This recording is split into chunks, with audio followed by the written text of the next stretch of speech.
تابوت سکینہ، یہ شمشاد کی لکڑی کا ایک صندوق تھا جو حضرت آدم علیہ السلام پر نازل ہوا تھا۔ یہ آپ کی آخر زندگی تک آپ کے پاس ہی رہا، پھر بطور میراث یکے بعد دیگرے آپ کی اولاد کو ملتا رہا، یہاں تک کہ یہ حضرت یعقوب علیہ السلام کو ملا، اور آپ کے بعد آپ کی اولاد بنی اسرائیل کے قبضے میں رہا، اور حضرت موسیٰ علیہ السلام کو مل گیا تو آپ اس میں تورات شریف اور اپنا خاص سامان رکھنے لگے۔ یہ بڑا ہی مقدس اور بابرکت صندوق تھا۔ بنی اسرائیل جب کفار سے جہاد کرتے تھے اور کفار کے لشکروں کی کثرت اور ان کی شوکت دیکھ کر سہم جاتے اور ان کے سینوں میں دل دھڑکنے لگتے تو وہ اس صندوق کو اپنے آگے رکھ لیتے تھے، تو اس صندوق سے ایسی رحمتوں اور برکتوں کا ظہور ہوتا تھا کہ مجاہدین کے دلوں میں سکون و اطمینان کا سامان پیدا ہو جاتا تھا، اور مجاہدین کے سینوں میں لرزتے ہوئے دل پتھر کی چٹانوں سے زیادہ مضبوط ہو جاتے تھے۔ اور جس قدر صندوق آگے بڑھتا تھا، آسمان سے نصر من اللہ و فتح قریب کی بشارتیں عظمیٰ نازل ہوا کرتی تھی اور فتح مبین حاصل ہو جایا کرتی تھی۔ بنی اسرائیل میں جب کوئی اختلاف پیدا ہوتا تھا تو لوگ اسی صندوق سے فیصلہ کراتے تھے۔ صندوق سے فیصلے کی آواز اور فتح کی بشارت سنی جاتی تھی۔ بنی اسرائیل اس صندوق کو اپنے آگے رکھ کر اس کو وسیلہ بنا کر دعائیں مانگتے تھے تو ان کی دعائیں مقبول ہوتی تھیں، اور بلاؤں کی مصیبتیں اور وباؤں کی آفتیں ٹل جایا کرتی تھیں۔ الغرض یہ صندوق بنی اسرائیل کے لیے تابوت سکینہ اور برکت و رحمت کا خزینہ اور نصرت خداوندی کے نزول کا نہایت مقدس اور بہترین ذریعہ تھا۔ مگر جب بنی اسرائیل طرح طرح کے گناہوں میں ملوث ہو گئے، ان کی بدعمالیوں کی نحوست سے ان پر خدا کا یہ غضب نازل ہو گیا کہ قوم عمالقہ کے کفار نے ایک لشکر جرار کے ساتھ ان لوگوں پر حملہ کر دیا۔ ان کافروں نے بنی اسرائیل کا قتل عام کر کے ان کی بستیوں کو تاخت و تاراج کر ڈالا، عمارتوں کو توڑ پھوڑ کر سارے شہر کو تہس نہس کر ڈالا،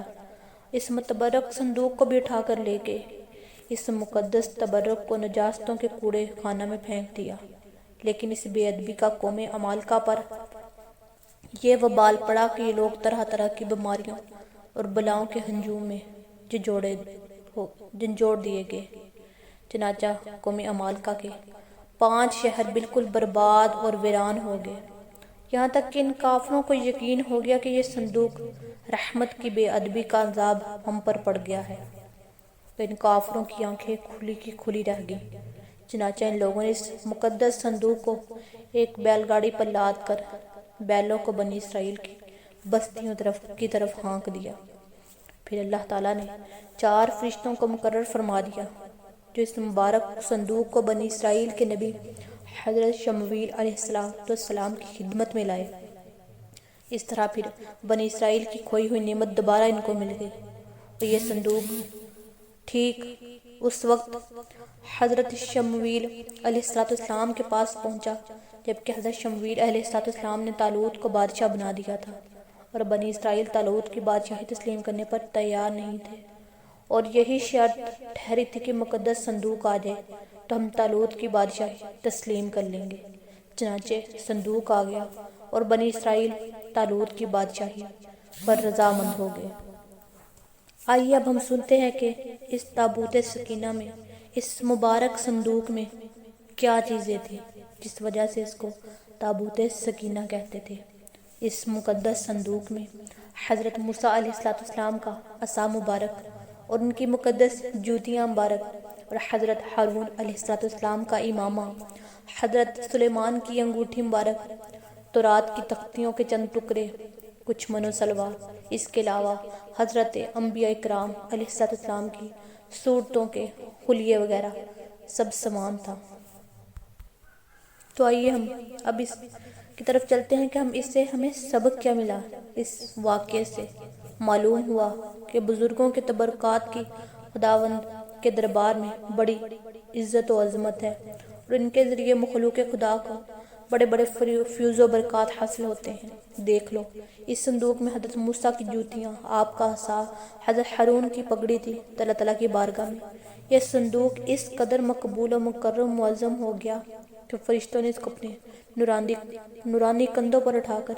حضرت شمویل علیہ السلام کے دربار نبوت میں پہنچایا، اور خداوند نے قرآن مجید میں اس بات کی شہادت دی کہ یعنی اس صندوق میں تمہارے رب کی طرف سے سکینہ، یعنی مومنوں کے قلوب کا اطمینان اور ان کی روحوں کا تسکین کا سامان تھا۔ مطلب یہ کہ اس پر رحمت الہی کے انوار و برکات کا نزول، اس پر رحمتوں کی بارشیں ہوا کرتی تھی۔ تو معلوم ہوا کہ بزرگوں کے تبرکات جہاں جس جگہ بھی ہوں گے، ضرور ان پر رحمت خداوندی کا نزول ہوگا، اور اس پر نازل ہونے والی رحمتوں اور برکتوں سے مومنین کو سکون قلب اور اطمینان و روح کے فیوز و برکات ملتے رہیں گے انشاءاللہ عز و جل۔